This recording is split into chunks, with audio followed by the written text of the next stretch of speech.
Desde el Centro de Noticias de Caracol Televisión en Bogotá, esto es Noticias Caracol, edición del mediodía.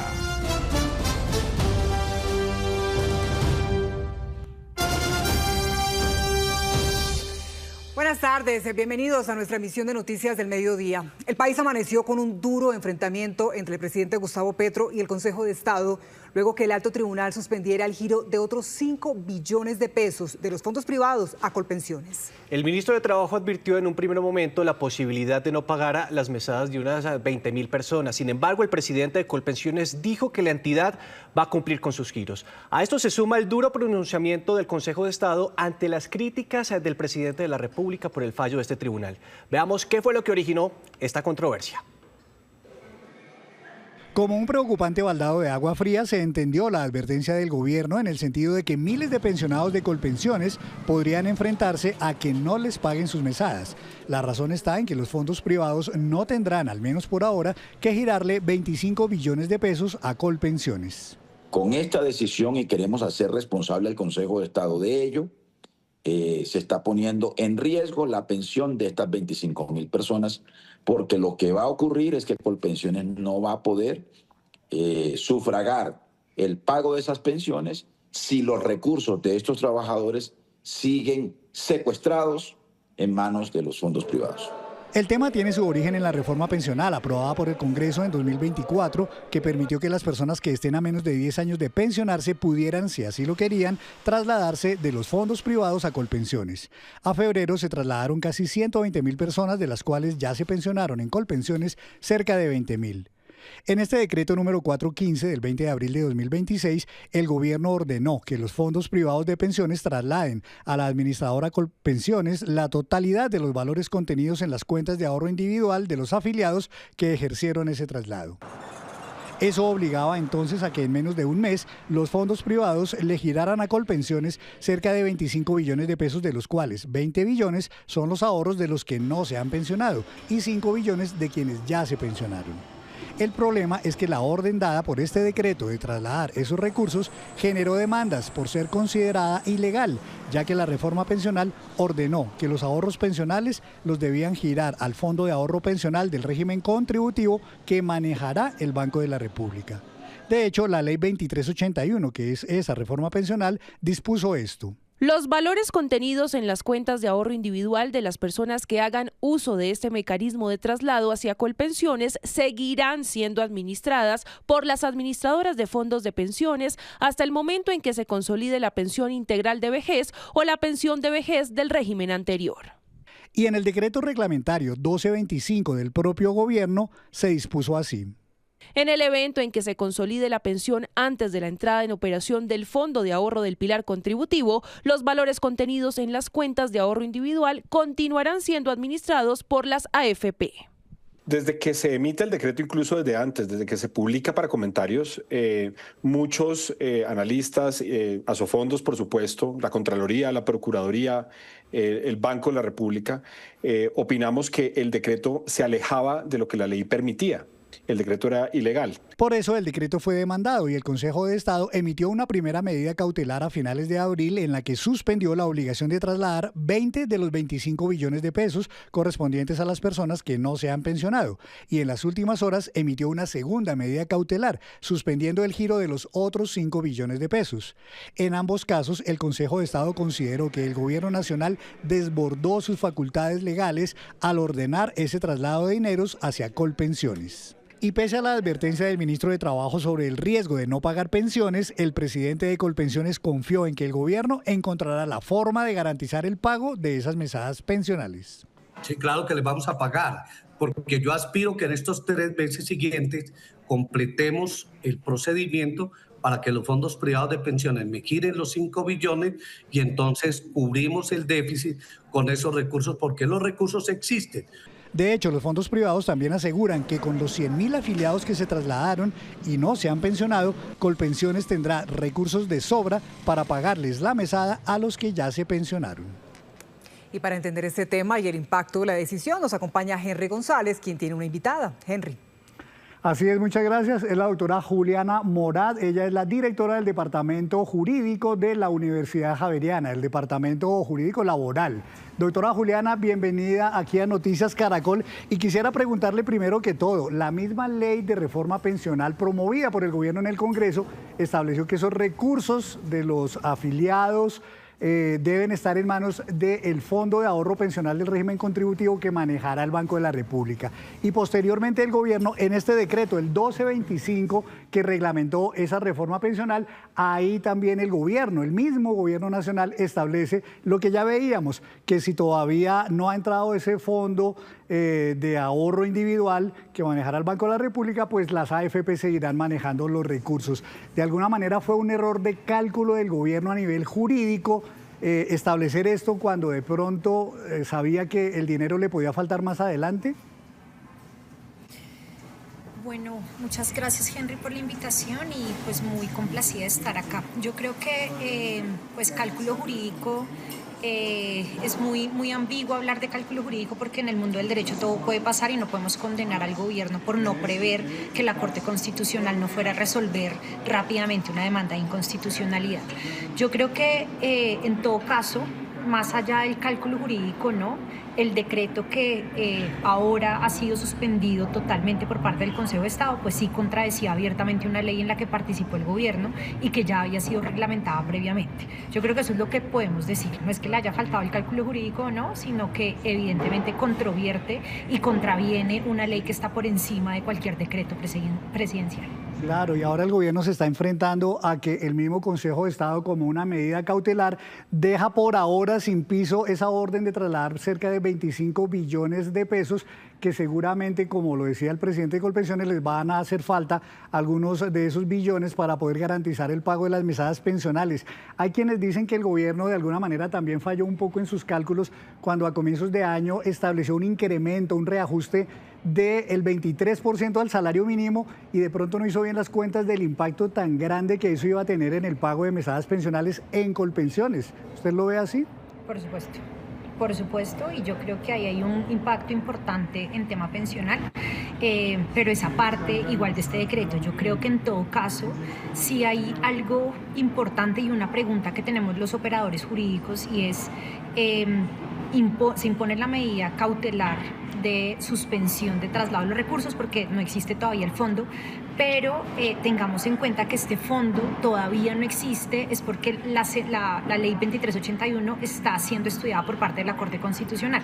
Entonces el Consejo de Estado se basa en un artículo que está suspendido. Entonces yo creo que jurídicamente hay un choque importante entre el gobierno y el Consejo de Estado y un actor de por medio que es la Corte Constitucional, cuyo fallo está generando o cuya demora en el fallo está generando este tipo de efectos. Yo separaría los escenarios de salario mínimo, que ha tenido un impacto también incluso en el mercado laboral, en las pensiones y también en las pensiones que se pagan con cargo a ahorro individual de este decreto y todas las críticas que eventualmente le quepan a todos los operadores jurídicos que están participando. Doctora Juliana, más allá de la discusión jurídica que muchos colombianos no entienden y no tienen por qué entender tanto detalle, digamos, de las normas, lo que sí podemos decir es que hay un temor porque pues sale el gobierno a decir que hay un riesgo entonces de que no le paguen la mesada pensional a esas 20.000 personas que se acaban de pensionar en Colpensiones que venían de los fondos privados de pensiones. En Colombia nunca se ha dejado de pagar una pensión porque el Estado es garante del pago de las pensiones. ¿Usted ve riesgos de que en esta ocasión pudiera por primera vez suceder ese escenario? Que no podemos decir que si no nos trasladan el dinero, porque igual sabíamos que ese dinero no es de Colpensiones, sino que iba a ser manejado por un fondo. Entonces no podemos decir que estén en riesgo las pensiones por no trasladarle el dinero a donde sabíamos que iba a estar previamente. Además, sumemos a esto y es que el dinero que está en Colpensiones es prima media, que depende de la cotización y de la densidad de cotizaciones, entonces no depende de este dinero, depende de las dinámicas del fondo de prima media, colectivo, un ahorro o un fondo común en donde llegan los aportes de la población laboralmente activa y se financian la población que ya ha salido del mercado laboral. Entonces la estructura no está diseñada para quebrarse porque no se traslada un dinero que nunca debió ser o que más bien sabíamos que no era de Colpensiones, sino que hacía parte de un fondo que no obstante no se ha creado por que no hemos tenido todavía fallo de la Corte Constitucional. Sí, directora, y añadiendo un poco a su intervención, pues estos recursos están asegurados. Yo lo que entiendo es que el Gobierno Nacional cada año en el presupuesto general de la Nación dice, mire, esta es la plata que vamos a destinar precisamente para pagar pensiones. Pero digamos, jurídicamente, ¿qué podría pasarle al presidente de Colpensiones o al ministro del Trabajo si de un momento para otro, a pesar de que esos recursos están garantizados en el presupuesto, pues toman la decisión de no girarlos por alguna razón? Pues el impacto va a ser no solo para el presidente, para el Ejecutivo, sino para todos los colombianos, si es que está incumpliendo una orden constitucional. Puede incluso interponerse una acción de tutela en contra del ministro, incluso del presidente de Colpensiones, por dar la orden de no girar los recursos a un derecho pensional, un derecho fundamental que es el derecho pensional. Entonces ahí cabría una acción de tutela de cualquier ciudadano que vea afectado su derecho fundamental a recibir una pensión por un eventual capricho del gobierno nacional. Y hay otro argumento, doctora Juliana, de parte de Asofondos para darle tranquilidad a los colombianos que están preocupados por esta noticia. Y es que los 100.000 afiliados que se pasaron ya a Colpensiones siguen cotizando ahí sí a Colpensiones los nuevos aportes y que ahí van a recibir en Colpensiones cerca de 600.000 millones de pesos frente a 450.000 millones de pesos que pueden valer anualmente las pensiones de esos 20.000 que ya se trasladaron. Dice Asofondos, entonces van a tener plata de sobra. ¿Usted ve claras esas cuentas y da esa tranquilidad efectivamente? Yo no diría eso porque igual el régimen de prima media siempre tiene un déficit fiscal y sobre todo un déficit y sobre todo por la inversión de la pirámide sociodemográfica. Entonces, el régimen de prima media nunca ha estado financiado de sobra, sino que tenemos un déficit importante que venimos cargando no por esta reforma pensional, sino desde hace 30 años que sabemos que el sistema pensional está colapsando porque no hay sistema pensional que soporte un subsidio tan alto de pensiones, sobre todo las más altas, cuando además hemos sufrido una inversión de la pirámide sociodemográfica, más adultos mayores, menos jóvenes en el mercado laboral formal, que se va a exacerbar incluso dentro de los próximos 20 años.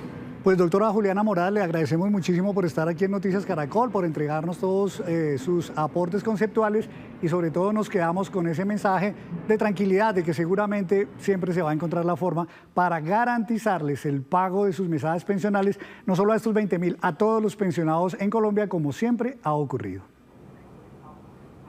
Henry, pues justamente las altas cortes rechazaron las manifestaciones del presidente Gustavo Petro en contra de la decisión del Consejo de Estado de suspender el traslado de dineros de los fondos privados a Colpensiones, pero sin duda el mensaje más duro provino del Consejo de Estado. Rocío Franco, ¿qué dijo ese alto tribunal? Pues antes de comentarle este fuerte comunicado del Consejo de Estado, recordemos que desató toda esta tormenta. Fue un mensaje a través de sus redes sociales del presidente Gustavo Petro que dice textualmente: dado que la sentencia del magistrado del Consejo de Estado a favor del interés de los banqueros y en contra del interés general de los trabajadores y de la ley vigente que aquí muestro, pido demandar penalmente por prevaricato al magistrado ponente. Enseguida, las altas cortes, la Fiscalía y la Procuraduría General de la Nación mostraron su rechazo y pidieron respeto a la figura del Consejo de Estado y a la rama judicial. Y precisamente el pronunciamiento más fuerte proviene de un comunicado enviado por el Consejo de Estado dirigido al presidente de la República. Dice: el tono incendiario del primer mandatario no amerita ni justifica una respuesta en similar sentido. Pero otro de los fuertes apartes de este comunicado señala: cuando los poderes se controlan, incomoda, pero la lucha en contra de las inmunidades del poder no pueden cesar. A poderes mayores, mayores controles. A poderes desbordados, controles efectivos e inmediatos. El control judicial de los actos del Poder Ejecutivo no es un obstáculo para la democracia, es una de sus principales garantías. La existencia, competencias y legitimidad del Consejo de Estado se derivan de la misma constitución política, esto es, provienen directamente de la voluntad del poder constituyente que hoy se invoca. Pues precisamente quien habló de esta situación fue el presidente de la Corte Suprema de Justicia, quien señaló que no puede ser que ante una situación de estas, ante un fallo judicial, se aplaudan los fallos cuando salen a favor, pero cuando se sale en contra, se ataca. Esto fue lo que dijo. Pueden existir discrepancias en relación con las decisiones judiciales, pero ellas deben tramitarse dentro de los cauces institucionales. Lo que no está bien es que se trate de agredir a una corte o de tratarla irrespetuosamente por no compartir las decisiones que toma. También se refirió a este tema la vicepresidenta de la Corte Constitucional, que señaló que cuando se dan estos ataques a la rama judicial, los principales afectados son las personas a las que se les mina la credibilidad. Cuando las instituciones se atacan de manera arbitraria sin que haya ni siquiera una prueba, como incluso pudo suceder en los ataques que ocurrieron contra la decisión del Consejo de Estado, pues eso va generando que se vaya minando la confianza en las instituciones y que no puedan ejercer su papel como deberían. La Corporación Excelencia de la Justicia ha anunciado que acudirá a la justicia internacional para pedir medidas de protección para la rama judicial, el Consejo de Estado y el magistrado ponente de la determinación.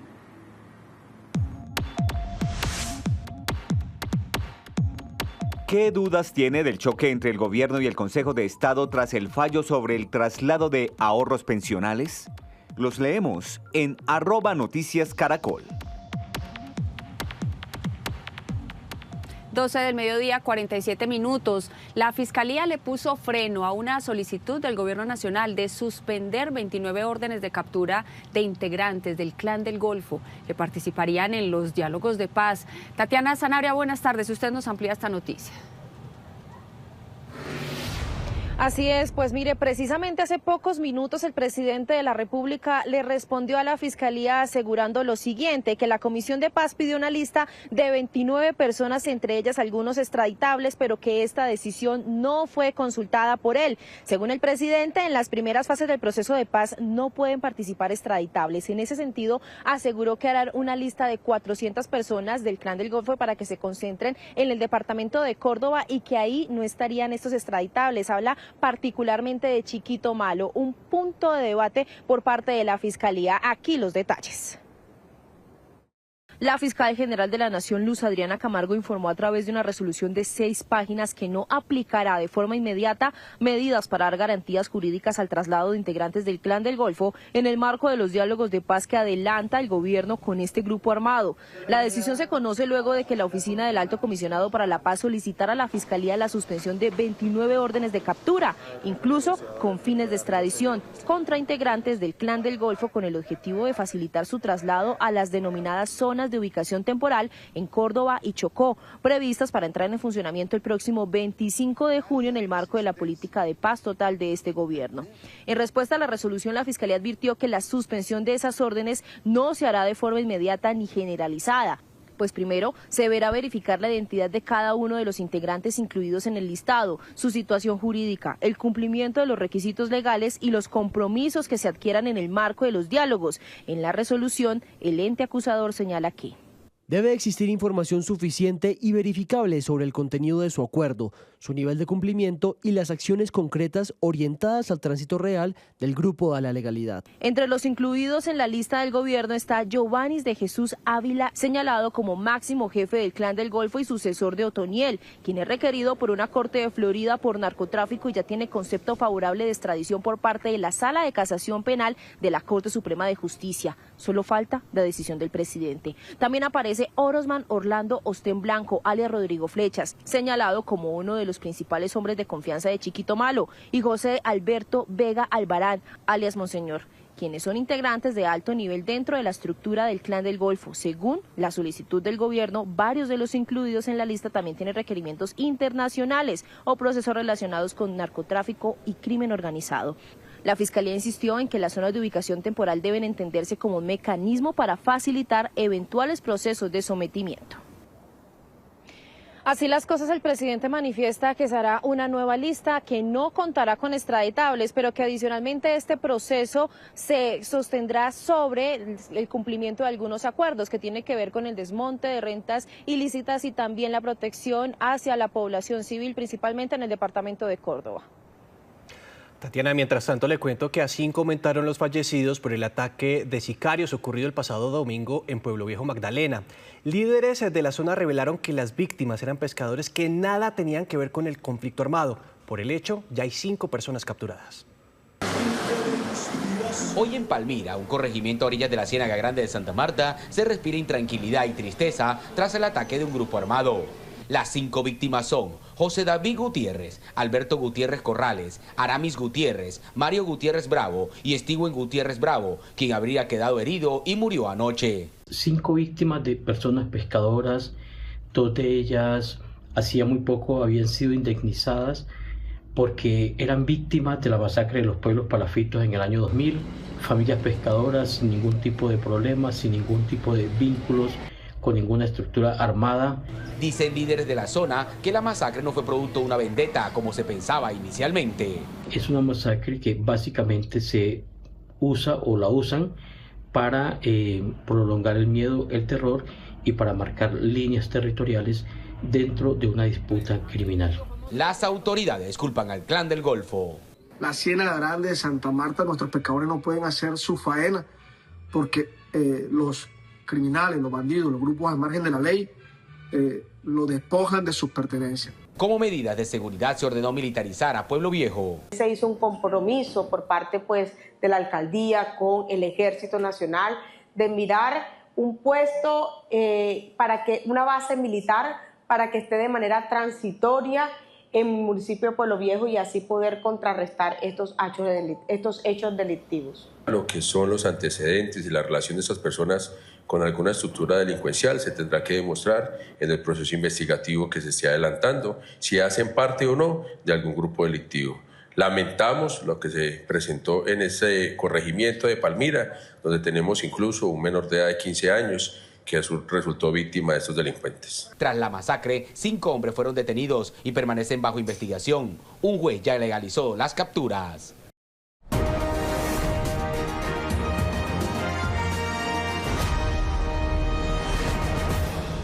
Decide 2026. En este momento faltan 18 días, 19 horas y restan los minutos y segundos para que se abran las urnas este domingo 31 de mayo, cuando decidiremos quién será el próximo presidente de Colombia o qué candidatos pasan a la segunda vuelta.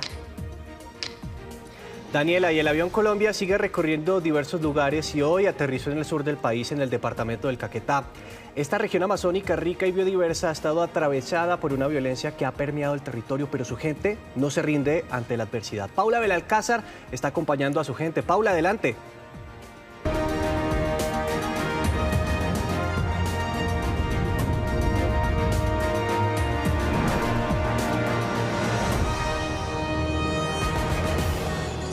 Hola, buenas tardes. Yo los saludo desde el corazón de Florencia. Estamos en el Parque San Francisco, que ha sido una insignia aquí en la capital, Florencia, del departamento de Caquetá. A mi espalda está la Catedral Nuestra Señora de Lourdes, que también ha sido muy representativa en la capital de este departamento. Recordemos que Caquetá tiene en toda su extensión cerca de 500.000 habitantes y además ha sido representativo por sus hermosos paisajes, sus cascadas, sus ríos y aparte sus montañas que también acompañan todo este panorama.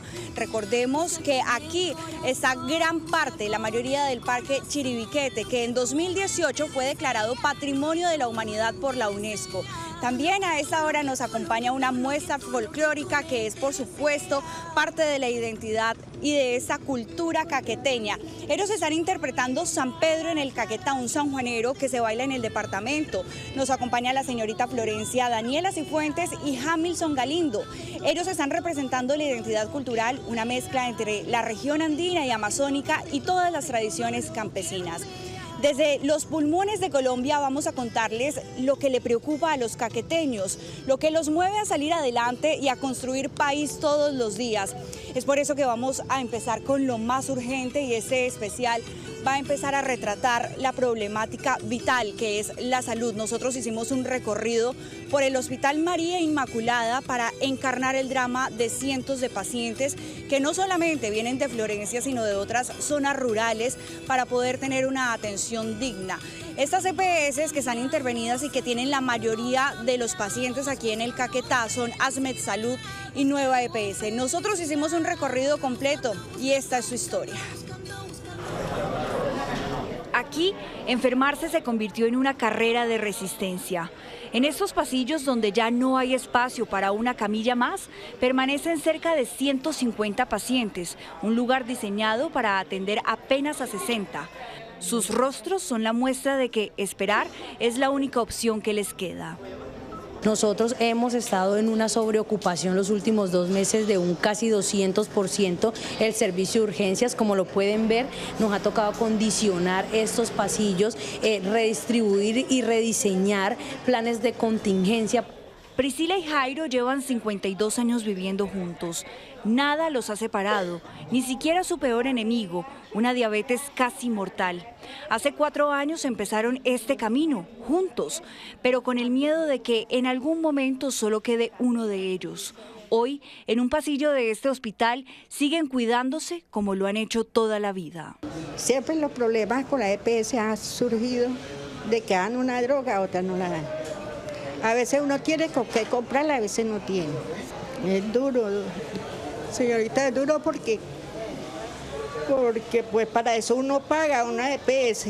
Nosotros nos descuentan porque yo prácticamente soy pensionada de salud y le descuentan a uno y fuera de eso no le dan los servicios que aquí tiene derecho. La plata alcanzaba para la comida o para la insulina, pero no para ambas. Fue así como Jairo terminó descompensándose en los brazos de su esposa. Llevan 5 días aquí, esperando, pero su mayor preocupación no es únicamente recuperarse, es que Priscila ha tenido que enfrentarse a la posibilidad de perderlo. Todas las noches ella ha estado aquí conmigo. Entonces pues a mí me da pesar de ella porque duerme mal, no le dan a uno, ella no tiene dónde recostarse, entonces por eso pedimos una pieza, ¿no? Antes de entrar a urgencias hay tantos pacientes que la sala de espera se convirtió en un centro de atención. Allí los inyectan, los atienden y los monitorean mientras esperan una camilla que tal vez nunca llegue. Es la única manera de poderle brindar a nuestros pacientes por lo menos que el especialista los atienda, realizarles los exámenes. Hoy, la red hospitalaria del Caquetá, compuesta principalmente por 6 hospitales públicos, está colapsada. Las EPS Asmed Salud y Nueva EPS continúan intervenidas. Lo más grave es que solo en Asmed Salud está al menos el 75% de los caqueteños. La crisis ya no solo se refleja en los hospitales, también llegó a los dispensarios. No hay medicamentos para nadie. Todo el tema de medicamentos, material médico quirúrgicos que estamos provistos o que teníamos en provisión para mes y medio, lo hemos consumido, lo hemos gastado en tan solo 15 días del mes pasado, que fue un mes de los más críticos que hemos tenido en la vigencia 2026.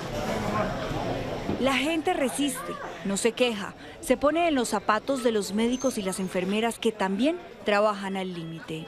Ya nos atendieron, pero pues camillas no hay, o sea, no hay camillitas. Entonces estamos desde las 4 de la tarde aproximadamente del día de ayer. Sí, hay harta gente por acá, pues por lo mismo, porque no hay camillas, no hay espacio, pues me imagino que no hay camilla adentro, ¿no? Esta crisis no distingue edades. Milena es la mamá de esta bebé de apenas 4 meses. Tuvo que mover cielo y tierra para llegar a este hospital. No, pues salir en moto hasta el municipio de Albania y ahí esperar la ambulancia. Las palabras apenas le salen. Lleva 2 días sentada, rodeada de enfermos, a la intemperie, a unos 29 grados de temperatura. Que tiene una infección. Estoy esperando. La salud está por el suelo. Lo preocupante es que esta crisis no empezó en los pasillos de urgencias. El sistema se sigue desmoronando entre millonarias deudas que crecen todos los días y hospitales que están a tope. Y cuando cae la noche, el hospital sigue lleno. Unos pacientes pudieron conciliar el sueño en las sillas y otros, aunque en camillas junto a una gotera, esperan que alguien se acuerde de ellos.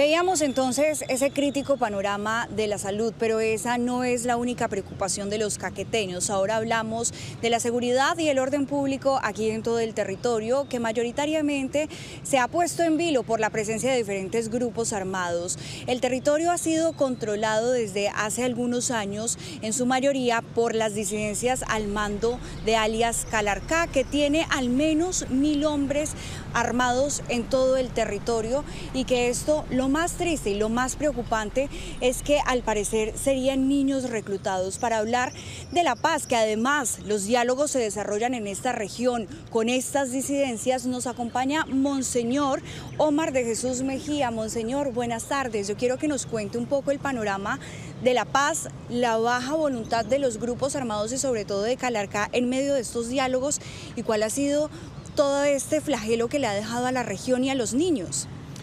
Bueno, primero entender que nuestra iglesia está presente en estos diálogos por voluntad de ambas partes, podríamos decir también de las comunidades.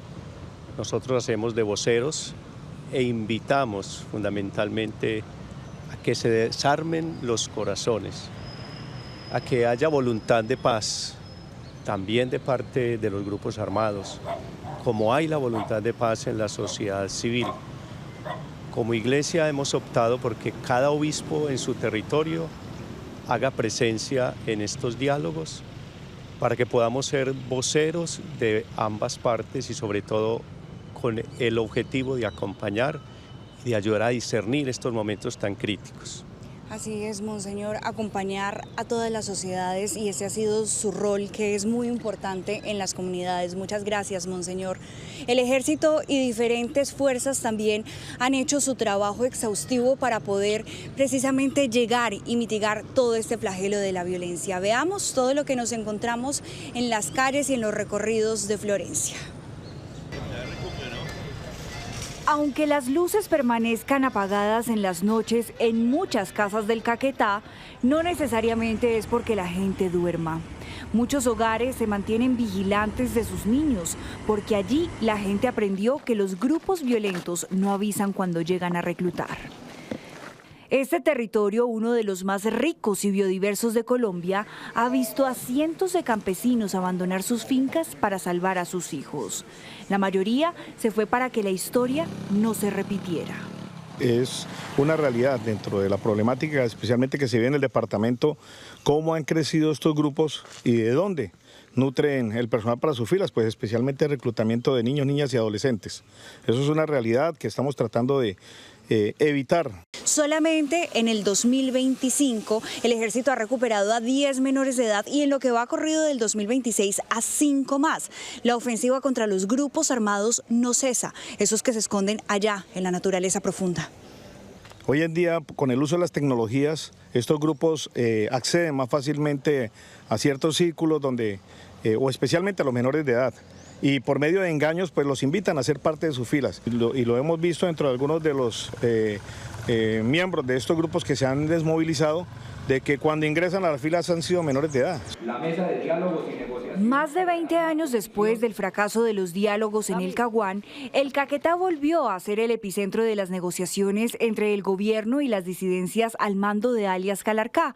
Pero mientras en San Vicente se hablaba del desescalamiento y la paz, en las montañas la guerra seguía despierta. Sus hombres seguían reclutando niños y cobrando vacunas. Bienvenida a la libertad. El gobierno apostó todo por la negociación, pero para la gente que tenía que encarnar la violencia, la voluntad de las disidencias nunca se sintió en sus veredas. A 6 horas del casco urbano más o menos se llevan a cabo esas negociaciones. ¿Han sido fructíferas o no? Mi respuesta es no, es todo lo contrario. Ha servido para que militar, política y económicamente este frente se fortalezca. Ha pasado y se ha multiplicado en más de un 100%, llegando a copar territorios inclusive que habían sido históricamente ya dejados por actores armados ilegales. La gente está cansada de que las promesas se queden en el papel, mientras que el miedo sigue presente. Por eso muchos le piden al próximo presidente de Colombia que mire al Caquetá más allá de la violencia. pues que pongan mucho los ojos acá en el Caquetá, porque como ves en distintos municipios hay mucha violencia, hay mucha inseguridad, y que nos mire acá el corregimiento del Orteguaza, que somos también del Caquetá. Luis Francisco Ruiz, gobernador del Caquetá, cuenta que aparte del reclutamiento forzado, la extorsión es otro delito que han intentado controlar, aunque se les está saliendo de las manos. Los comerciantes tuvieron que incluir otro gasto fijo sin decirlo y en silencio pagan mensualmente los cobros por su supuesta seguridad. Y los campesinos también lo hacen para que los dejen trabajar tranquilos en sus tierras. La gente tiene miedo de denunciar porque prefiere proteger su vida, proteger sus bienes y sus honras, ¿verdad? Y acceder a las pretensiones de este grupo armado. Aquí la lucha diaria no es solo de las autoridades, también es de su gente, de quienes pese al miedo se atreven a seguir adelante. Son personas que no se rinden y que aún conservan la esperanza de un país que voltee a mirar al Caquetá con otros ojos. Por otro lado, no podemos desconocer todas las cosas positivas y bonitas que tiene esa región. Es por eso que Caquetá se ha consolidado como uno de los destinos más fascinantes de todo nuestro país para contemplar la naturaleza en su máxima expresión. Ha cautivado los corazones de cientos de visitantes y también de locales por sus hermosos paisajes y también por su aventura. Hay que decir que su rica biodiversidad también ha sido el epicentro perfecto para quienes buscan una desconexión y sobre todo tranquilidad con la naturaleza. Hay que decir que hoy cientos de familias le apuestan al turismo porque desde hace unos años dejaron atrás los cultivos ilícitos. Es por eso que le apuestan a la paz a través de este medio que por supuesto les ha cambiado la vida y también les ha ayudado a construir país.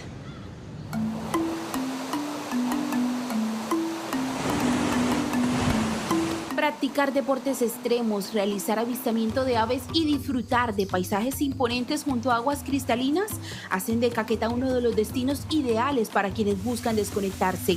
Este departamento, ubicado en el sur del país, en la región amazónica, ofrece a los visitantes experiencias únicas en medio de la naturaleza y se proyecta como un motor de desarrollo turístico para la región.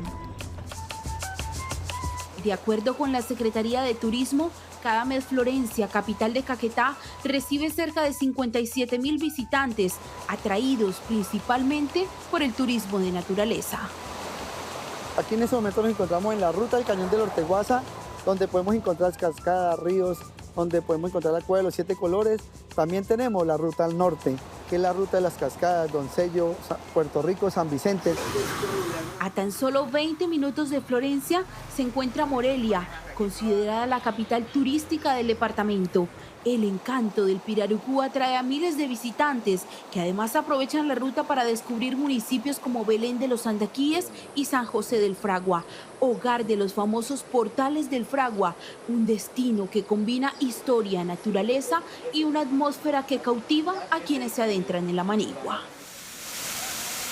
Se puede hacer el descenso de una cascada, se puede hacer rafting, se pueden hacer distintas actividades que generan un poco de adrenalina. Incluso se está trabajando turismo ancestral, es decir, que se está trabajando mucho con la comunidad indígena. Según ANATO, en 2024 Caquetá se consolidó como uno de los destinos turísticos emergentes de mayor crecimiento en Colombia, impulsado por un aumento del 68% en la llegada de visitantes extranjeros. Esto ha contribuido de manera significativa a transformar su imagen, dejando atrás los estigmas de violencia que marcaron su historia en el pasado. Nosotros somos bendecidos porque tenemos ya en los sitios, en los espacios, nuestros propios atractivos naturales. No nos tenemos que inventar una cascada, no nos tenemos que inventar un río, no nos tenemos que inventar un paisaje, ya lo tenemos. Aquí en el Caquetá, el único riesgo es antojarse de todo. Cada año, Caquetá recibe a más de 1 millón de visitantes. Algunos llegan para quedarse, mientras otros se llevan su encanto en el corazón y siempre encuentran el camino de regreso. Es un paraíso que todos los colombianos deberíamos conocer. Así es Caquetá, un departamento único, rico en impresionantes paisajes, una gastronomía excepcional y una gente que día a día trabaja por demostrar que este es un territorio de paz y de Amazonía, donde, como muchos dicen, el único peligro es enamorarse tanto que no quiera irse jamás. Maravillosos todos esos planes de ecoturismo, aventura y deportes extremos que brinda el departamento para todos los que quieran visitar esta región. Y precisamente recorriendo las entrañas de Caquetá conocimos la historia de Juancho, un joven de 24 años que desde hace un tiempo por diversión empezó a tapar huecos en las calles que estaban en mal estado, también a pintar puentes peatonales abandonados y sobre todo a reparar escuelas que al parecer las autoridades se olvidaron por completo de ellas. Desde los 18 años, cuando iba a ser víctima del reclutamiento forzado porque vivía en una zona rural de esta región, escapó de este flagelo de la violencia y con una mano adelante y otra atrás llegó a Florencia con sus papás para conquistar miles de corazones a través de un celular. Haciendo buenos actos por toda la región, se ha ganado y se ha cautivado todo el departamento haciendo actos que le salen del corazón. Juancho no es cualquier influencer. Juancho, bueno, familia, les quiero comentar que iniciamos la construcción de la escuela de la vereda El Diamante. Nació con el don de gente, en una finca sin muchos lujos y con el sueño de convertirse en un gran representante del campo. Las cosas materiales no me dan felicidad a mí, sino como que ayudar. Sin importar que no haya camino, con sol o lluvia, o en medio del peligro, ha demostrado que cuando se quiere, se puede salir adelante. Este puente va a quedar hermoso. Mañana iniciamos a pintarlo con la ayuda de Dios, mi Juancho, y eso es gracias a todos ustedes que me ven. Ha limpiado y restaurado puentes peatonales que otros olvidaron. Ha tapado cientos de huecos en las vías que muchos simplemente esquivaron y hasta ha sacado enfermos al hombro entre el barro. Y todo ha quedado documentado en video. Mis Juanchos, los niños para llegar a la escuela tienen que pasar este río. Cuando llueve se vuelve muy peligroso este río. Hoy lo estoy acompañando yo, mis Juanchos, para que ustedes miren el esfuerzo que hacen estos niños para poder superarse en el campo. Juancho se ha metido donde muy pocos llegan, porque el sueño que tuvo desde que era un niño nunca se cumplió. Estudió en las mismas escuelas olvidadas que hoy repara. ¿Y cuál es su sueño? Todo es sano y para los otros estudian bien aquí. Juancho, le quiero comentar, cuando llueve los otros nos mojan y toca entrar todos los ríos para adentro. Y en las lágrimas, la tristeza y la pobreza de estos niños se ve a sí mismo, con una sola diferencia, que a ellos Juancho llegó a cambiarles la vida. Y voy a cumplir mis sueños de aprender a manejar un computador. Las fotos de su infancia solo existen en su memoria, porque fue hasta los 19 años que tuvo su primer celular. Bueno, mi Juancho, esta era la cancha que íbamos a pintar en Puerto Mercedes, mi Juancho. Ya estamos organizando todo, estábamos preparando. Bueno, mi Juancho, y empezamos a pintar. Bueno, también los niños nos estaban apoyando. Qué bonito, mi Juancho, ver esta imagen. El agradecimiento y los abrazos son la prueba de que ese camino difícil que tuvo que recorrer y que diariamente le recuerda a ese niño que creció en medio de la violencia ha valido la pena. Yo me pienso pues ya de último, porque yo siempre cuando me dan una cosa o me regalan algo, yo siempre digo, no, esto lo necesita tal niño. Entonces yo llego y lo dono. En moto y casi siempre con la misma pinta, nunca ha dejado de sonreír, aunque ha tenido que luchar sus propias batallas. Juancho, igual que todos estos niños, creció en medio de la carencia.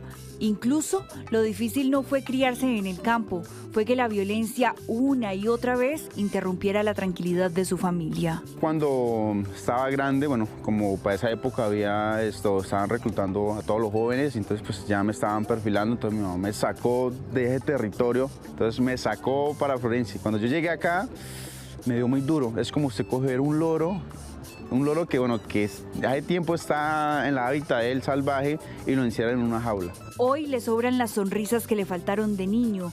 Es el orgullo de su hogar en donde el mayor de los lujos es el amor de sus papás. Es mi papá, mi mamá, está aquí en la sala. Bueno, es el televisor, bueno, acá el que mira noticias es mi papá. Fíjate la noticia, entonces el televisor viejito que tiene. El papá de Juancho cuenta cómo con mucho esfuerzo sacó a sus hijos adelante. Le heredó sus principios para que rompiera el molde al que su familia había estado acostumbrada. Mis padres fueron muy pobres, también se quedaron todo el tiempo en la finca, tuvimos y nos quedamos, nos levantamos, nos formamos. Sin miedo y con esfuerzo sigue madrugando para que el país y el mundo conozcan las entrañas de su región. Yo siempre ando con Dios y yo me he metido en los rincones de Caquetá que solamente se alcanza a mirar la luz así entre la montaña y nunca he sentido miedo. Porque en cada rincón que voy del departamento del Caquetá siempre he sido bienvenido, donde sea. Porque a cualquier lugar al que Juancho llega, motiva al resto. La gente se une, se contagia y ayuda para hacer de su hogar en conjunto un lugar donde todo el país se sienta orgulloso. Ese avión Colombia de Noticias Caracol llegó a Florencia, Caquetá, gracias a una alianza con Click que nos ha permitido recorrer diferentes departamentos en todo nuestro país.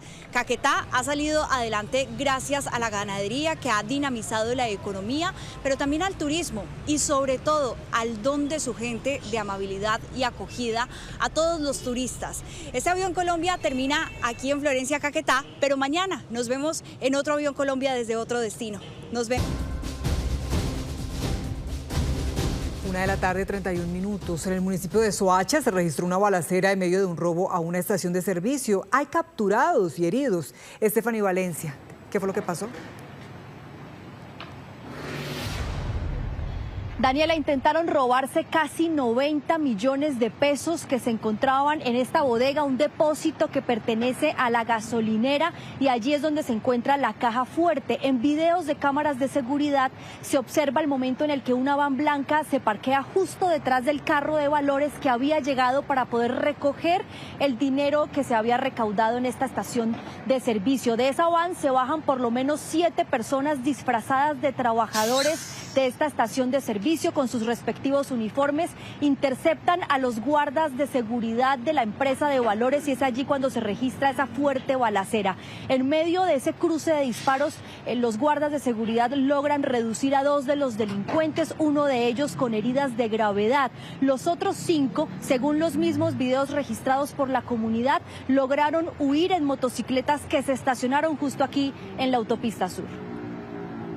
Con los videos que hemos recolectado de la zona, también se observa que en la parte externa de la estación de servicio, sobre la autopista sur, hay unas motocicletas que están esperando a los dos sujetos y que estos que están caracterizados, vestidos como empleados de la estación de servicio, abordan estas motocicletas y emprenden la huida. Se evidencia posiblemente que se llevan una de las bolsas, pero con la empresa de transporte y con la empresa de gasolina, del servicio de gasolina, estamos verificando ese tema para establecer. ¿Cuánto era el estimado de lo que esperaban robar aquí? Bueno, un aproximado de entre 50 y 90 millones de pesos. El valor de lo robado en uno de esos costales aún está por establecer. La policía está haciendo toda la trazabilidad de los videos de cámaras de seguridad para establecer la ruta que tomaron los motociclistas en los que huyeron los otros delincuentes. 2 guardas de la empresa de valores también están heridos. Uno de ellos de gravedad, tuvo que ser reanimado por cuenta de las lesiones que recibió con arma de fuego.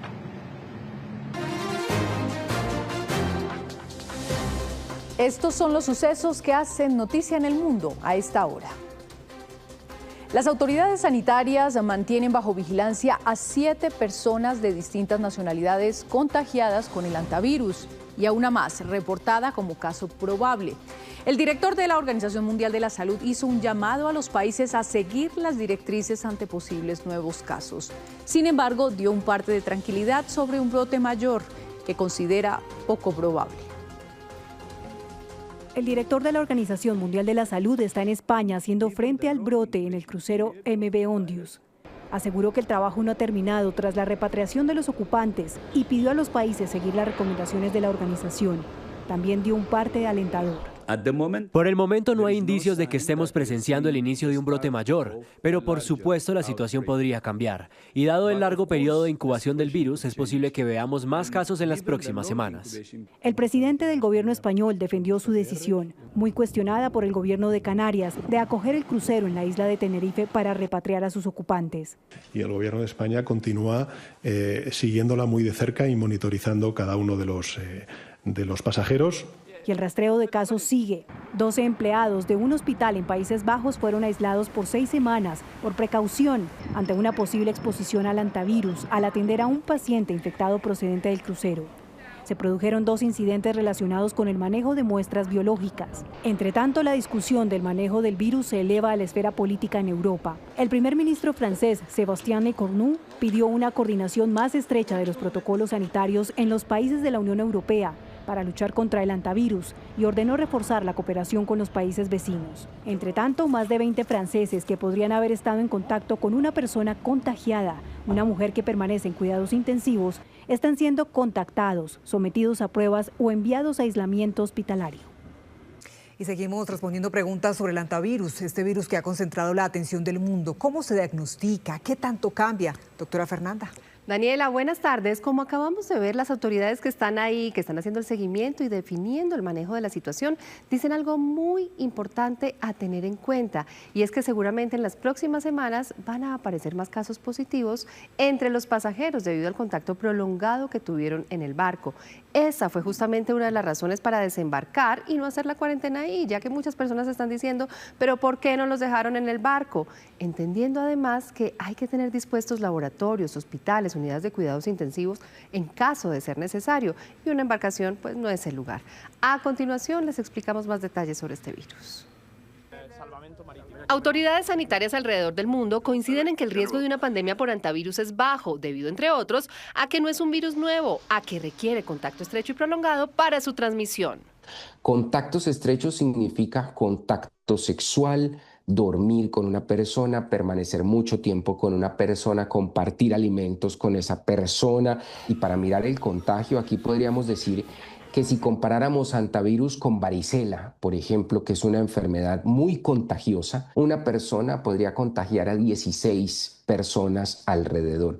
En hantavirus el número reproductivo básico es de 2, cuando no se hace situación de control alguno. Precisamente al infectar a pocas personas, el virus pierde capacidad de mutar o cambiar. Los virus que tienen mayor letalidad muy poco hacen de mutaciones. Recordemos que el objetivo fundamental de un virus es entrar a tu cuerpo y hacer copias de él, replicarse. Entonces, como aquí el número reproductivo básico es bajo, la tasa de mutaciones no es tan alta. Eso es una ventaja. Y a la hora del diagnóstico hay varias herramientas que permiten saber si una persona tiene o no la infección. Una de ellas es la bien conocida PCR. Entonces la PCR es la prueba más fidedigna, pero tiene una limitación, que la PCR puede ser positiva principalmente cuando estamos en la fase aguda de la enfermedad, es decir, cuando tenemos toda la sintomatología, cuando el paciente tiene fiebre, que es uno de los síntomas que ocurren inicialmente antes de las complicaciones, pero después de esos síntomas iniciales, la PCR tiende a perder sensibilidad. También se pueden hacer pruebas en sangre para detectar en qué etapa de la infección se encuentra la persona. Por otro lado, las noticias que estamos escuchando sobre los tiempos de cuarentena hasta más o menos mediados de junio tiene una explicación. Ellos han establecido más o menos 6 semanas, pero uno puede establecer hasta las 8 semanas porque recordemos el periodo de incubación va de 1 a 5 semanas, pero hay casos que se han presentado hasta 8 semanas después. Entonces, la tarea que tienen las autoridades sanitarias es bastante grande en el sentido de establecer listado de contactos estrechos, estipular los tiempos de aislamiento, que recordemos, aunque dan una fecha, no es un tiempo de aislamiento específico para todos. Cada uno va a tener su tiempo específico dependiendo del último contacto estrecho que ha tenido con el caso probable o con el caso confirmado. Ya queda en manos de cada autoridad sanitaria en los diferentes países establecer los protocolos para dichas cuarentenas. Y como hemos visto, hacen seguimiento no solo clínico, si presentan o no presentan síntomas, sino también con estas pruebas de manera regular, y así estén bien, así no tengan manifestaciones respiratorias o las pruebas de negativo, siguen en cuarentena debido precisamente a ese largo tiempo de incubación que tiene este virus. Bien, y me despido invitándolos hoy, 4 de la tarde en punto, para que nos encontremos en Conscientemente para hablar de las emociones y la salud mental durante el embarazo y el posparto. Recuerden que es en nuestra señal de YouTube de Noticias Caracol en Vivo. Los espero. Feliz tarde. A esta hora es noticia en Tibú, norte de Santander, un operativo de las fuerzas militares contra el Frente Luis Enrique León Guerra del ELN, liderada por alias Sucre, señalado de ser el segundo cabecilla de esta estructura. Según información oficial, 7 guerrilleros murieron en los combates. Este grupo era clave porque brindaba seguridad a los mandos del Comando Central del ELN que pasaban desde Venezuela hacia Colombia y controlaban los corredores ilegales sobre el río Catatumbo. En el lugar fueron hallados 2 campamentos destinados a construir drones con explosivos y minas antipersona. Mucha atención que hasta ahora es noticia en Antioquia el asesinato de Tigre, un perro que fue ultimado en medio de un procedimiento policial en el municipio de Río Negro, oriente del departamento. En un video aficionado quedó grabado como entre ladridos y discusiones un policía sacó su arma de dotación quitándole la vida al animal en el instante. La policía aseguró que el perro de una raza potencialmente peligrosa lesionó a 2 personas, incluido un uniformado, antes de que fuera asesinado. Sin embargo, la comunidad desmiente tales ataques. Por estos hechos, iniciaron investigaciones para esclarecer qué fue lo que realmente sucedió, mientras que en Río Negro se realizó una velatón protestando contra el maltrato animal. A esa hora las autoridades en Caquetá investigan la muerte de una mujer en medio de hechos confusos registrados en el municipio de El Doncello. La víctima fue identificada como Geraldine Velázquez, de 34 años de edad, reconocida en su localidad por su trabajo en una joyería. Según el reporte de las autoridades, la madrugada de este lunes su cuerpo fue hallado sin vida al interior de una vivienda en el barrio La Industrial y presentaba impacto con arma de fuego. En medio de la investigación, 2 uniformados de la policía estarían involucrados, ya que al parecer se encontraban departiendo con la víctima. Las autoridades avanzan en el esclarecimiento de los hechos y analizan si se trataría de un posible feminicidio. A esta hora en Noticias Girardot Cundinamarca, una tragedia inédita que ha conmocionado a la región. Una mujer identificada como Berta Córdoba, habitante de Flandes, Tolima, perdió la vida cuando acompañaba el sepelio de su amigo, Carlos Mosquera, fallecido días atrás en un accidente de tránsito. El carro fúnebre que transportaba el cuerpo de Mosquera se rodó y la arrolló, causándole la muerte en el lugar. En el hecho, su hija y su yerno resultaron gravemente heridos. Las autoridades atendieron la emergencia y avanzan en las investigaciones para esclarecer las causas y determinar las responsabilidades.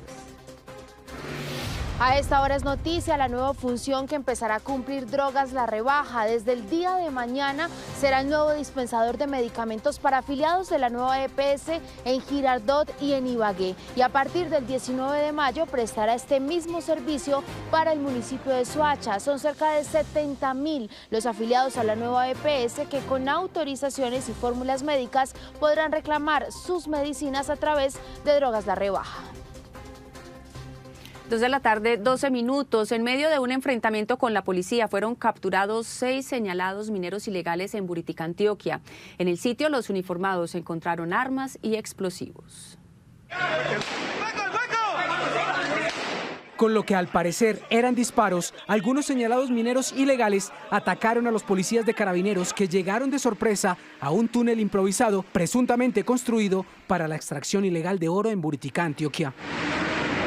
Al sitio, aseguran los investigadores, llegaron gracias a un agente encubierto que días antes ingresó a la mina y grabó a las personas que allí permanecían con explosivos y armas. Con la información, el director de la Policía de Carabineros, el general Carlos Oviedo, ordenó y dirigió este operativo para ingresar al túnel. Esta actividad operacional se da en el marco del amparo y la protección a un título minero que está siendo presuntamente perturbado por personas que se dedican a la minería ilegal en nuestro país. Una importante actividad operativa desarrollada en el municipio de Buritica, departamento de Antioquia, particularmente en la mina Ijaora, nivel 1025, con el fin de afectar fenómenos criminales asociados a la minería ilegal. En el operativo, las autoridades incautaron un arma de fuego, más de 20 kilos de explosivos, un cilindro cargado con explosivos y cerca de 200 detonadores. Asimismo, fueron capturados 6 presuntos mineros ilegales. A través de una carta, los obispos de la provincia eclesiástica de Cali hicieron un llamado urgente a construir caminos de paz y reconciliación ante los últimos hechos violentos en la región. Valentina Gallego, ¿qué dice la carta? Buenas tardes.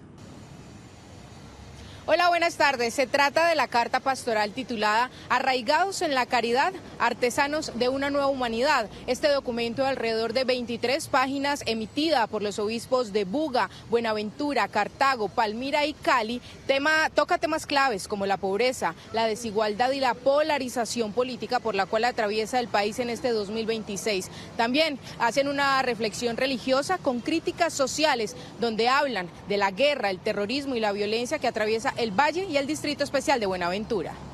Buscaba también llamar la atención sobre las realidades que está viviendo el suroccidente colombiano. Hemos estado trabajando las diócesis muy unidas, analizando estos fenómenos de violencia, de narcotráfico, de reclutamiento de menores, la minería ilegal, toda la afectación ecológica que se está generando. La exacerbación de la violencia es evidente. El control territorial por parte del Estado también es complejo. Entonces también en la carta se hace el llamado a que el Estado sea mucho más efectivo a la hora de atender y hacer presencia en los territorios, pero también es un llamado a que entre todos busquemos soluciones.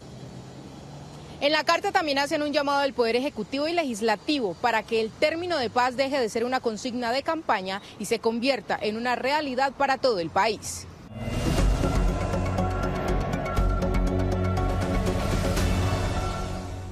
A las 2 de la tarde, 25 minutos, momento de activar las coordenadas del radar de la política con una dura crítica que hizo el vicepresidente de la Corte Suprema de Justicia, el presidente Gustavo Petro, por sus cuestionamientos al sistema electoral colombiano. Precisamente Luis Eduardo Maldonado estuvo en un evento que se llamó La democracia también se construye conversando, un evento que se realizó en la Universidad Externado de Colombia, que contó con distintas personalidades. Luis Eduardo, adelante. A pocos días de las elecciones presidenciales, la Universidad Externado de Colombia está haciendo un análisis del momento que vive Colombia, momento político a pocos días de las elecciones presidenciales. Las altas cortes han expresado respaldo total y credibilidad en el sistema electoral del país. El vicepresidente de la Corte Suprema de Justicia arremetió contra el presidente Gustavo Petro precisamente por las constantes críticas a la Registraduría Nacional. Se ha instalado una narrativa oficial, y eso es lo más preocupante, en la que a priori se está descalificando la autoridad electoral. En una actuación que es además altamente injusta, porque justamente con esta registraduría, con estas reglas electorales, el presidente que está criticando a la registraduría llegó al poder. ¿Ve? Y el poder, digamos, hay que ejercerlo de manera responsable. Uno tiene que tener... cuando es directivo de alguna institución o cuando pertenece al servicio público, desde el cargo más bajo hasta el cargo más alto, sobre todo vocación republicana.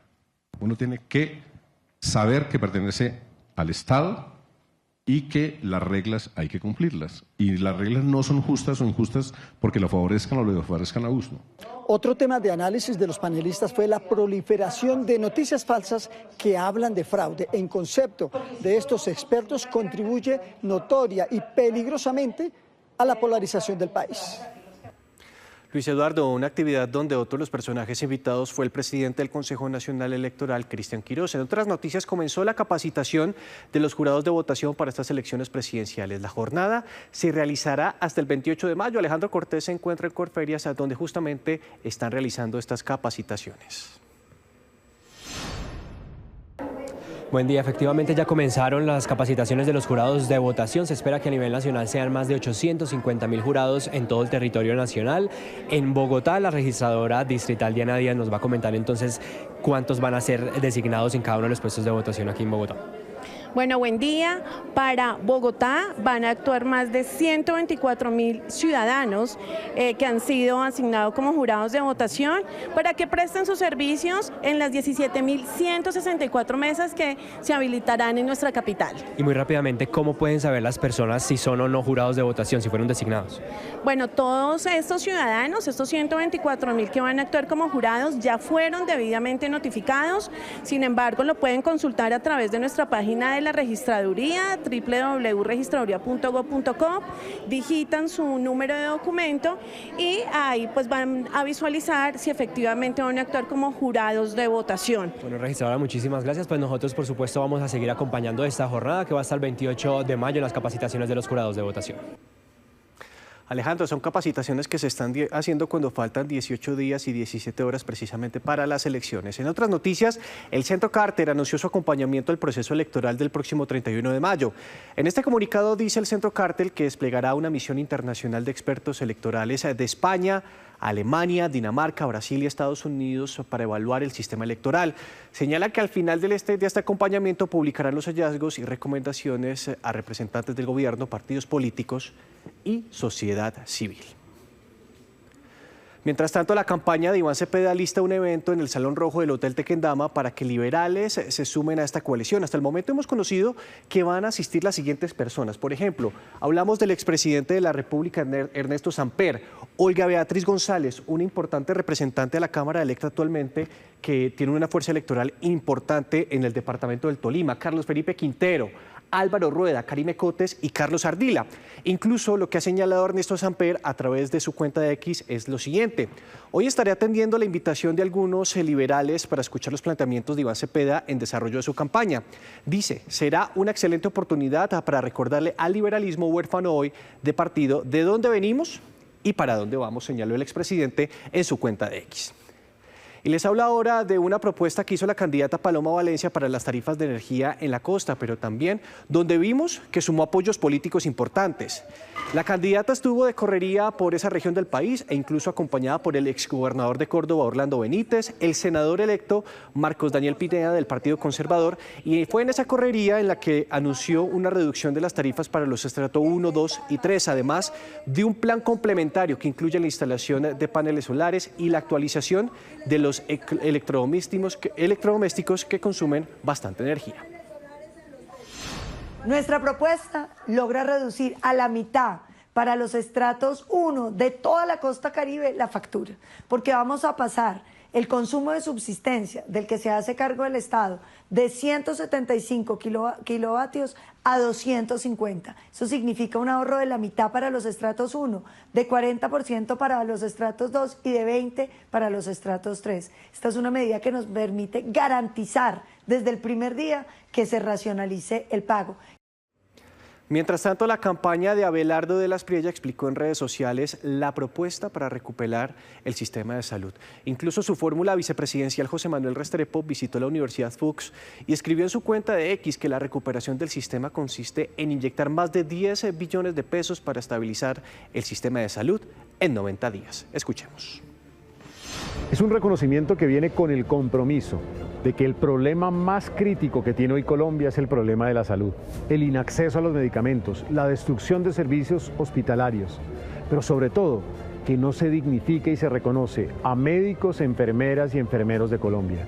En nuestro programa de gobierno hay un compromiso con la dignificación de este papel, de este rol, con la recuperación del sistema mediante la inyección de 10 billones de pesos para atender las necesidades de los pacientes y el compromiso estructural de salvar, de sacar adelante este sector. Finalmente, a 19 días de la primera vuelta presidencial, Transparencia por Colombia y la MODE siguen alertando que varios candidatos aún no han reportado sus gastos en la plataforma Cuentas Claras. Hasta el momento, las campañas han reportado cerca de 64.000 millones de pesos en estas elecciones. Mientras que las plazas públicas se llenan con banderas, discursos y masivos eventos de campaña, detrás de cada tarima hay una lista de préstamos, donaciones y gastos que crecen a medida que se acerca la primera vuelta. Según la plataforma Cuentas Claras, la lista de ingresos la encabeza Abelardo de la Espriella con 32.000 millones, de los que ya ha reportado 14.700 como gastos. Sigue Paloma Valencia, quien reporta ingresos por 15.000 millones y gastos por casi 8.000 millones. Iván Cepeda también reporta ingresos por 15.000 millones, pero solo ha gastado 1.532. Transparencia por Colombia y la misión de observación electoral le han venido haciendo seguimiento a estas cuentas de campaña. Es que hay unas campañas que van reportando unos ingresos importantes, significativos, incluso una de ellas casi acercándose al tope establecido por el CNE, pero no pareciera que en todas las campañas estuviéramos viendo un ritmo de reporte de gastos igualmente de activo, de alto, de significativo. Esto muy seguramente puede estar correspondiendo a que las campañas deben agilizar mucho más ese proceso interno de poder no solamente contabilizar esos gastos, sino pues también poderlos cargarlos en la plataforma Cuentas Claras. Candidaturas como la de Sergio Fajardo tienen ingresos superiores a los 1.500 millones, de los que ya ha gastado 1.420, mientras que Claudia López ha reportado ingresos de 87 millones y gastos de 86 millones. Otros candidatos como Carlos Caicedo, Miguel Uribe, Santiago Botero y Gustavo Matamoros aún no han hecho sus reportes. Entonces, cuando encontramos campañas que no han generado ningún tipo de ingreso o gasto, pues genera una falta de transparencia de cara a la ciudadanía, si se quiere también a las autoridades, de cómo se está comportando financieramente esa campaña. Tanto para la MOE como para Transparencia por Colombia es importante tener actualizado el reporte, más aún cuando el tope fijado por el CNE para gastos de campaña es de 39.000 millones de pesos. Y para el cierre les hacemos la siguiente pregunta. ¿Aún no sabe qué proponen los candidatos a la presidencia? El match presidencial del espectador es una herramienta que sirve para calcular el grado de cercanía que hay entre un ciudadano colombiano y cualquiera de las candidaturas presidenciales de este 2026. Este mecanismo le ayudará a verificar qué tan de acuerdo o en desacuerdo está usted con las ideas y propuestas en diferentes temas de los candidatos, desde lo social, lo económico hasta lo político. El match no pretende decirle por quién votar, sino que usted, como votante, esté más informado sobre lo que proponen quienes aspiran a gobernar el país en los próximos 4 años. Hasta aquí, el radar de la política. Ellos buscan gobernar al país. Estarán en la redacción. Una pasada al tablero bien tesa, pero aquí estamos. Las campañas son muy duras físicamente. Los periodistas cuestionan. Teniendo en cuenta esa experiencia, ¿qué ajustes va a implementar para recuperar la confianza no solo de los bogotanos, sino también de los colombianos? ¿Qué va a hacer usted para combatir el secuestro? ¿De dónde va a salir ese dinero? Los candidatos responden. Pero que Colombia requiere cambio, justicia social, inclusión, reformas sociales, de eso sí no me cabe a mí la menor duda. Yo no creo en la impunidad de los delitos, de nadie. Aquí se exponen contradicciones. Usted era ateo. Sí. ¿En qué momento de su vida tuvo ese rapto místico y se convirtió al cristianismo? Se revelan verdades y se mide el poder de la...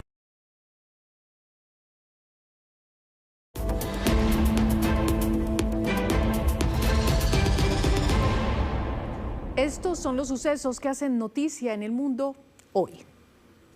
El presidente de Estados Unidos acaba de partir con rumbo a China, un viaje estratégico para su mandato. Pero deja en casa y en el vecindario asuntos complejos. Cuba, uno de ellos. Vamos a Washington con Juan Camilo Merlano, quien le preguntó sobre eso. ¿Qué dijo Donald Trump, Juan Camilo?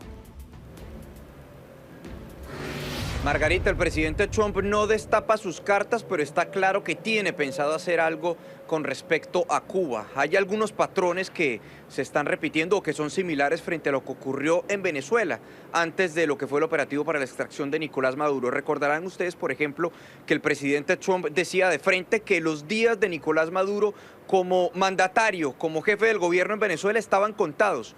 Pues le preguntamos sobre el futuro de Miguel Díaz-Canel. ¿Tiene el presidente de Cuba sus días contados? No les está yendo bien, a Cuba no le está yendo bien. Es una nación fallida y vamos a estar hablando sobre Cuba en el momento correcto. Estas declaraciones nos las dio el presidente Trump justo antes de subirse en el Marine One y posteriormente en el Air Force One para viajar hacia China, que recordemos tendrá esa reunión crucial con el presidente chino Xi Jinping en medio de un escenario doméstico adverso. Varias encuestas están mostrando que el mandatario estadounidense enfrenta niveles de desaprobación récord, en parte como consecuencia por la guerra en Irán, pero los coletazos que eso está teniendo sobre la inflación, sobre los precios. Pese a que se muestra fuerte, el presidente Trump está debilitado políticamente, alcanzando, según esta encuesta del Washington Post, un 62% de desaprobación, la más alta en sus 2 mandatos. Y la tendencia es la misma en otras encuestas como esta de CNN, 63% de desaprobación, o esta de Atlas Intel, 60% de desaprobación. La principal razón, la guerra en Irán. Vamos a conseguir una victoria total. De hecho, en teoría, ya hemos conseguido una victoria total desde el punto de vista militar. Pero el pueblo estadounidense no ve las cosas con el mismo optimismo del presidente. De acuerdo a la encuesta de CNN, el 75% de los consultados considera que la guerra en Irán ha tenido una consecuencia negativa sobre su situación financiera. Y el 77% dice que las políticas de Trump han incrementado el costo de vida. Por si fuera poco, hoy el Contralor del Pentágono actualizó la cifra del costo de la guerra en Irán. $4.000 millones más costosa que hace 2 semanas. Creemos que la cifra ahora es cercana a los $29.000 millones. Eso se debe a los costos actualizados de reparación y reemplazo de equipos y también a los costos operativos generales para mantener a la gente en posición. Pero las consecuencias por la guerra no solo se ven transmitidas en las encuestas, sino en la inflación. El Departamento de Comercio está informando que para el mes de abril la inflación en Estados Unidos fue del 3.8%.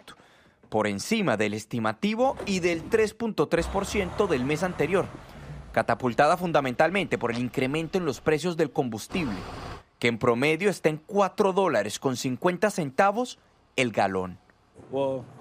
Honestamente estoy a $1 de comprarme un caballo. Ahora bien, en medio de este escenario, la Casa Blanca saca pecho por los precios de los productos que, según ellos, sí han bajado. Dicen que los huevos han caído en un 39%, los celulares en un 12%, entradas a eventos deportivos en un 10%. Uno pensaría que no están incluidas ahí las boletas del Mundial. Y las papas han caído en un 3%, entre otros. Margarita. 12 de la tarde, 49 minutos. Gracias por continuar con nosotros. El drama humanitario en Colombia se agravó en 2025, según el más reciente informe del Comité Internacional de la Cruz Roja. El comité advirtió que el país vive la peor crisis en afectación en la última década. 965 personas resultaron heridas o murieron por artefactos explosivos. Más de 308 personas fueron desaparecidas. Además, 235.619 personas tuvieron que huir de sus hogares y 176.730 quedaron confinadas en medio del conflicto. Revisemos ahora por regiones. Los departamentos más afectados son Cauca, donde se concentró el 46% de las víctimas por artefactos explosivos. En Chocó, el 29% de la población quedó confinada. Y en norte de Santander se registró el mayor número de desplazamientos masivos del país, con un 67%. Daniela, el comité alerta que el incumplimiento del derecho internacional humanitario está dejando a la población civil en medio del fuego cruzado. Este es el informe. Desplazamientos masivos, comunidades confinadas y civiles heridos por explosivos. Este es el panorama humanitario que, según el Comité Internacional de la Cruz Roja, se agravó en Colombia durante 2025. El organismo asegura que el país vive el momento más crítico de la última década por el impacto del conflicto armado. Durante estos años, los conflictos armados persistieron, se volvieron más complejos y sus efectos sobre la población civil se profundizaron. 2025 es el momento más grave de esta tendencia. Advierten que los enfrentamientos armados se están desarrollando cada vez más cerca de la población civil y que el uso de drones y explosivos en zonas habitadas está aumentando el temor en las comunidades. En regiones como el Catatumbo, Chocó y el Cauca, muchas familias pasaron meses con limitaciones para transportar alimentos, llegar a un centro médico o algo tan simple como transitar por sus calles. En muchos casos, las hostilidades se produjeron en zonas pobladas, lo que expuso a sus efectos a las comunidades y impactó directamente a la población civil. El impacto humanitario también se sintió en la salud. Más de 280 hechos violentos contra la misión médica fueron reportados en medio del conflicto, mientras continúan las denuncias por desapariciones, amenazas y reclutamiento de menores, lo que evidencia que el recrudecimiento del conflicto armado está dejando a más civiles atrapados entre los enfrentamientos. Y para el comité, detrás de cada cifra hay personas que siguen viviendo entre el miedo, el aislamiento y la incertidumbre de la guerra. El norte de Santander es una de las regiones más afectadas por el conflicto, según este informe del Comité Internacional de la Cruz Roja. Las autoridades advierten que la crisis de orden público sigue aumentando y mantienen en alerta a esa región. Norte de Santander volvió a quedar en el centro de la crisis humanitaria en Colombia. Un nuevo informe del Comité Internacional de la Cruz Roja advierte que en 2025 fue una de las regiones más golpeadas. El departamento concentra el 67% de los desplazamientos masivos y el 42% de los individuales en el territorio nacional. El alcalde de Tibú asegura que la crisis es aún más compleja. En los últimos días se ha recrudecido el enfrentamiento entre los grupos al margen de la ley en nuestra zona, sobre todo en la zona rural, lo que ha conllevado a personas o familias desplazadas a ser víctimas de esta situación tan absurda. El documento también ubica al departamento entre las zonas con mayor impacto por artefactos explosivos en el país. El 84% de las personas heridas o fallecidas por minas antipersonal y otros explosivos en Colombia son de Norte de Santander.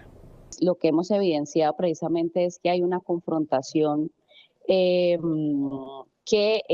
no es parecida, digamos, a los años anteriores, ¿cierto? Segundo, que efectivamente hay que darle la mayor importancia al escenario del desplazamiento forzado. La mitad de los problemas que tiene el país en materia de orden público suceden en Norte de Santander y por supuesto en la región del Catatumbo. 47%, incluso casi el 50% del desplazamiento en el país es de Norte de Santander. El CICR también alertó que el 68% de los ataques contra personal médico y misiones de salud ocurrieron en esta región, Cauca, Chocó y Antioquia.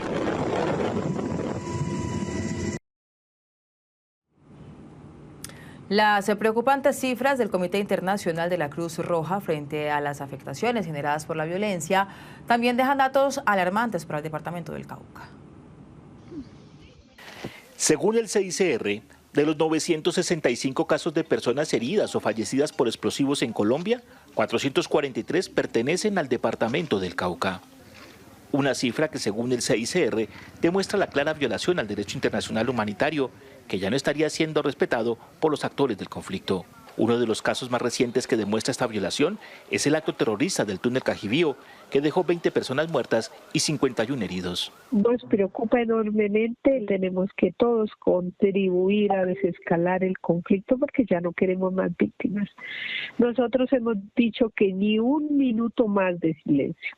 A estas cifras se suma el alto número de niños reclutados de manera forzada, especialmente en comunidades indígenas, territorios en donde más se siente la violencia al derecho internacional humanitario. Sobre esto, ninguna sorpresa en la medida que las organizaciones sociales, al menos desde los territorios, han denunciado de manera reiterada las infracciones al derecho internacional humanitario, las afectaciones que en particular la población civil, la niñez. Otra preocupante cifra para el Cauca es la violación al derecho de asistencia de salud.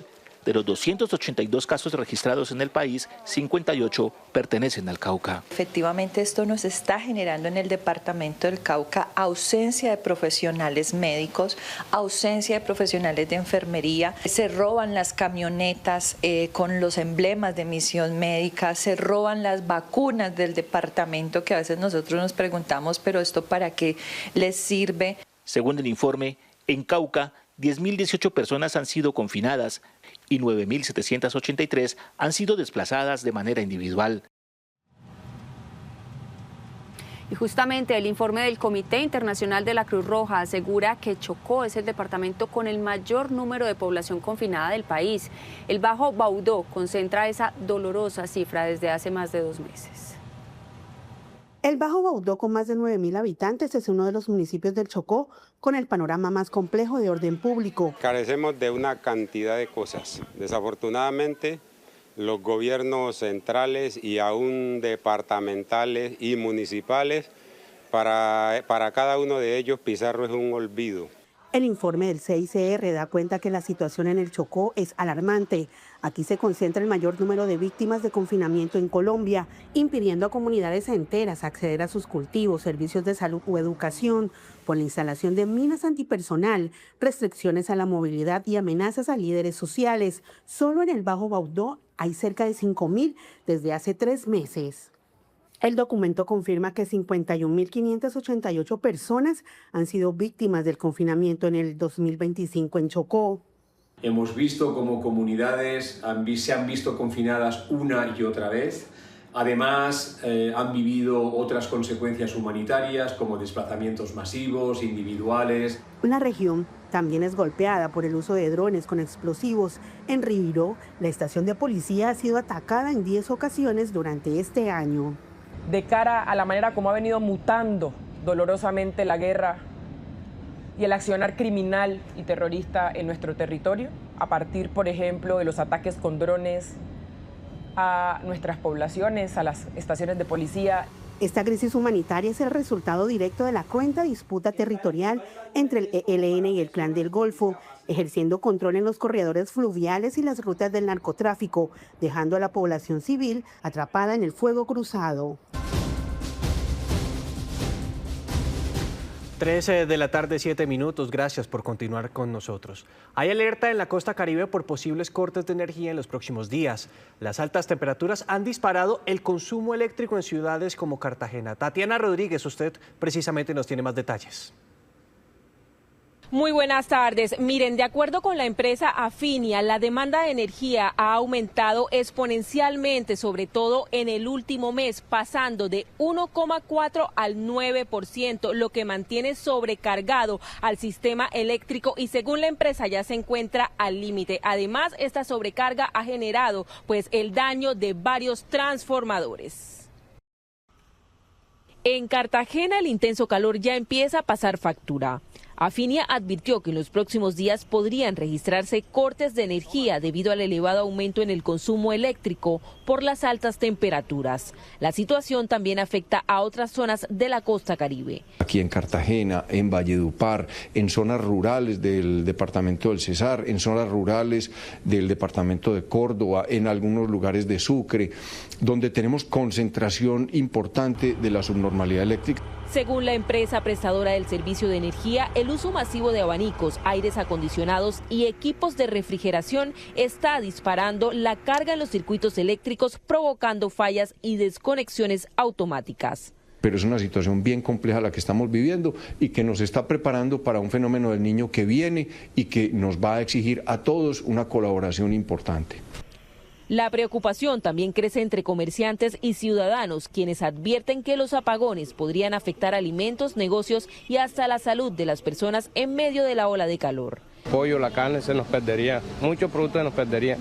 Imagínense, con la hora de calor y hacen cortes de energía, entonces nos vamos a estar, pienso yo, porque los abanicos son los que más o menos ya nos ayuda, nos alivia. El calor sigue aumentando y la demanda energética alcanza niveles históricos. Por ello, Afinia pidió a los usuarios hacer uso responsable de la energía para evitar una mayor sobrecarga en la red eléctrica. Precisamente el país podría volver a enfrentar riesgos para el suministro de energía. Expertos y generadores encendieron las alarmas ante la posibilidad de un fenómeno del Niño fuerte e hicieron un llamado urgente para incentivar el ahorro de agua y energía. Colombia debe comenzar desde ya a ahorrar agua y energía para evitar una crisis eléctrica a finales y comienzos de este año. El presidente del Grupo Energía de Bogotá advierte que el riesgo de una sequía intensa ha aumentado y que el país debe prepararse desde ahora. Podemos empezar a generar con las termos y empezar a mirar cómo el despacho se piensa y se coordina de forma tal que usemos hoy en día más gas y podamos garantizar que reservamos la mayor cantidad de agua posible para el momento en que se dé el Niño. Incluso aseguró que Colombia ya depende en un 20% del gas importado y que las plantas como SPEC, que es la regasificadora del Caribe, es importante que tenga el mantenimiento preventivo que se hace anualmente. Porque vamos a depender de SPEC 7x24 probablemente desde noviembre. Y esos van a ser 4 o 5 meses en que SPEC va a estar trabajando a marcha forzada porque se va a necesitar importar todo el gas posible. Por su parte, el presidente de ANDEC explicó que el riesgo más grande no es inmediato, sino a partir de marzo o abril del próximo año, cuando se sabrá si el país logró ahorrar suficiente agua en los embalses. Hoy los embalses están en cerca del 60% y el objetivo es llegar a noviembre con niveles del 80%. Hay que comenzar a prender térmicas más o menos en julio y agosto para subir el nivel de los embalses y llegar al mes de noviembre, antes del verano normal en Colombia, con un nivel de embalse, con un almacenamiento más o menos del 80%. Con esto pues nos enfrentaríamos a un fenómeno del Niño que muchas agencias ya están diciendo que puede llegar a ser muy fuerte. Entre tanto, por medio de una circular, el Ministerio de Minas recomendó a las entidades públicas iniciar medidas de ahorro de energía. En otros temas, el Metro de Medellín presentó hoy su balance del año 2025 en materia económica y social, así como un ambicioso proyecto de modernización que contempla nuevos trenes. Mariana Rodríguez, ¿qué dijeron de los retos para este nuevo año? Además de resaltar estas buenas cifras para las finanzas de la empresa antioqueña, también se habló de una palabra clave que va a marcar la ruta para atender a esos nuevos retos que tiene el Metro de Medellín para este 2026 y es reinventarse. Pues para eso, el Metro va a implementar un plan completo de remodelación y ampliación de todo su sistema. Lo más importante, lo más destacado sin duda, son los 13 trenes nuevos, es decir, 39 vagones que recordemos ya están aquí en la ciudad de Medellín en su proceso de ensamblaje. Estamos trabajando en la ampliación de capacidad, la compra de 13 trenes nuevos de la mano de la Gobernación y la Alcaldía, muy importante, el avance en la construcción del metro del 80, la decisión de construir el metrocable a San Antonio de Prado.